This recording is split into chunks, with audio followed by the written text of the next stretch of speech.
nous, quand on administre du Méopa, il n'y a pas toujours quelqu'un pour administrer le Méopa et quelqu'un pour faire le soin. En fait, parce que bon, ça c'est une des limites aussi. Parfois, il y a parce que ça veut dire que ça mobilise une autre personne. Donc parfois, l'infirmière fait l'administration du Méopa. On essaie vraiment au maximum de privilégier l'auto-administration. Donc en fait, le patient s'administre le Méopa et l'infirmier fait le soin. Quand on a affaire à un patient qui est capable de s'auto-administrer, bon, c'est à discuter, quoi.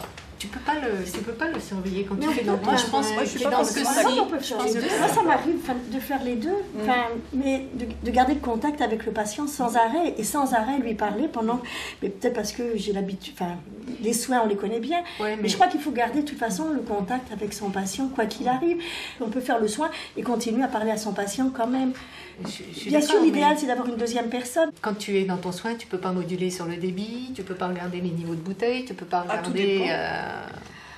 Tout dépend non, mais je crois que... vérifié avant que la bouteille...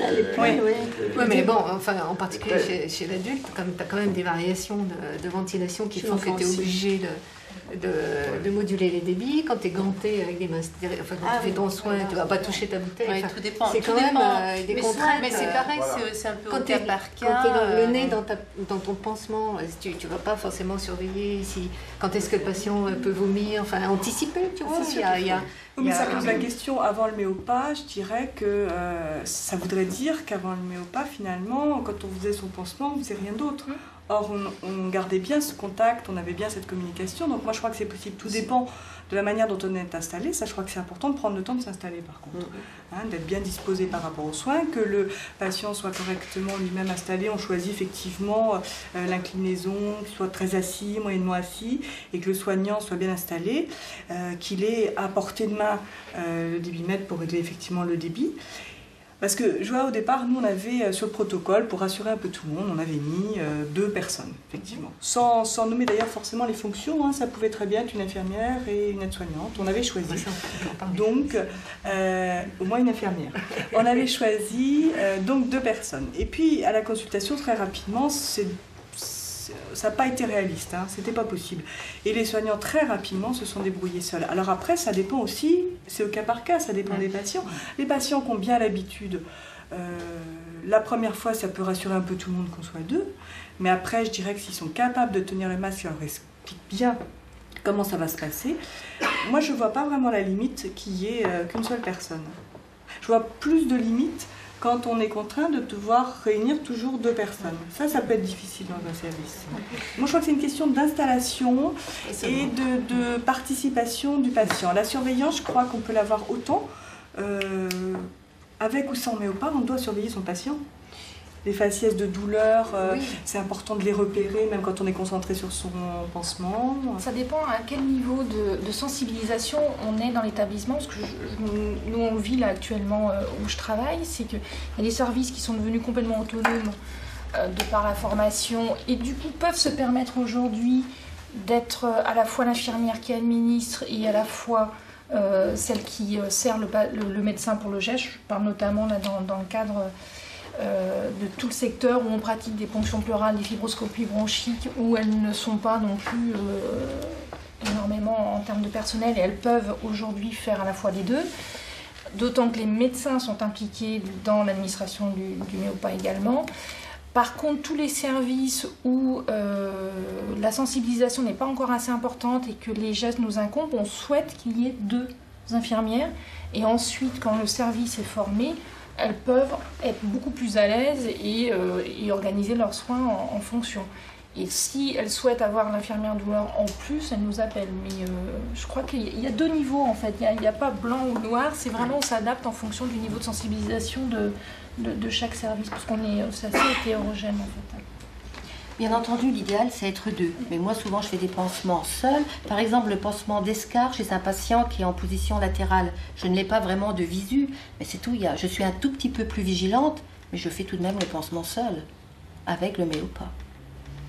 Puis le masque, normalement, c'est auto-administré. Donc si le patient a un problème, s'il ne va pas bien, il va l'enlever le masque et l'effet se dissipe. Donc est-ce que là, par exemple, quand il va vomir, le patient il va presque garder le masque sur le visage. Effectivement, il y a des endroits où il y a peu de personnel, les gens ont été formés, ils vont l'utiliser quand même seuls parce qu'il y a un bénéfice pour les patients. Je pense qu'effectivement, si obligatoirement, il faut toujours qu'il y ait 2 personnes. Il y a beaucoup de services, je pense au service de long séjour, où il y a peu de soignants, où ces patients-là ne pourraient pas en bénéficier. Mais je pense que ça nécessite quand même que les gens soient bien formés avant, aient bien compris l'utilisation et redoublent de vigilance certainement. D'autant plus, nous, qu'on utilise le masque à haute concentration, donc il ne va pas tomber si le patient n'est pas bien.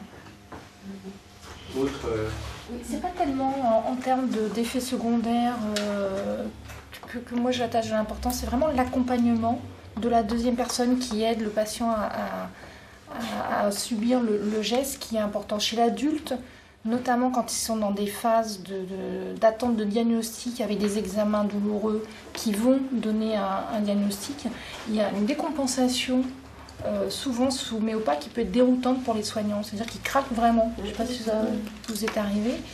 Et là, il faut pouvoir le gérer et être prêt à le gérer derrière. C'est pas les risques où on les attend. Voilà, c'est ça. Au départ, ça peut être très déroutant quand on n'a pas l'habitude. C'est vraiment un laisser-aller complet avec des patients qui sont en pleurs alors que c'est le gaz hilarant. Quand même, moi je dis quand même la prudence, la vigilance la meilleure, c'est d'en est à 2 pour la première administration. On voit comment ça se passe. Comment ce patient va réagir, comment ce patient, est-ce que l'association des produits, est-ce que la potentialisation quand même du méopa, des psychotropes, que ce soit opioïdes, que ce soit des benzos, comment ça se passe? Est-ce qu'il y a vraiment un... Bon, si on voit que ça se passe bien, on se pose la question, voilà, est-ce que... En plus, le patient a déjà eu, donc il est habitué, il est déjà conditionnement positif. Là, je pense qu'on peut légitimement se poser la question d'une administration seule, une auto-administration seule. Voilà, cette réponse n'est loin d'être parfaite. Elle est, oui, pragmatique. Et aussi, ce que vous avez bien soulevé, c'est difficile, quand on connaît bien ce produit, quand on voit les bénéfices pour les patients, de dire non, on ne le fait pas parce qu'on manque de... Voilà. Ça aussi, concrètement, c'est plus jouable. Du coup, comme on est certaines à venir du monde de la pédiatrie, il faut en parler. Nous, on est avec des accompagnateurs de privilèges, parce qu'on est avec les parents. Et je pense qu'une infirmière en pédiatrie peut travailler. Et moi, je n'ai aucun problème pour parler de ça. C'est-à-dire que je crois qu'un papa ou une maman peut aider l'enfant à une auto-administration. C'est-à-dire que pas obligé que ce soit la maman qui administre, mais peut aider et accompagner aussi, parce qu'on fait les choses ensemble. Il n'y en a pas un qui fait la ponction veineuse et puis l'autre qui donne le masque. Et en réalité, l'infirmière, souvent, elle fait les deux en même temps. Elle regarde son patient, elle aide à la conversation et elle fait son soin. Et je pense que quand on est avec la maman ou avec le papa, on peut le faire participer aux soins. Et je crois que si chez l'adulte, on était un petit peu moins dogmatique, automatiquement, même pour une prise de tension, on fait sortir les gens qui accompagnent. Il y a certaines personnes qui sont prêtes à aider pendant les soins. Peut-être que ça aussi, une construction du soin qui peut être différente. Il y a des gens qui peut-être seraient d'accord pour accompagner leur papa ou leur maman ou leur soeur, leur frère, que sais-je, le mari, la femme, pendant un soin, et qu'on pourrait peut-être imaginer les soins un peu autrement. Et c'est ce que l'apport d'une nouvelle méthode, enfin dans certains services, le méopa c'est une nouvelle méthode, peut peut-être ouvrir des portes ou des fenêtres psychiques sur notre façon de faire et nos pratiques d'une façon un peu plus grande.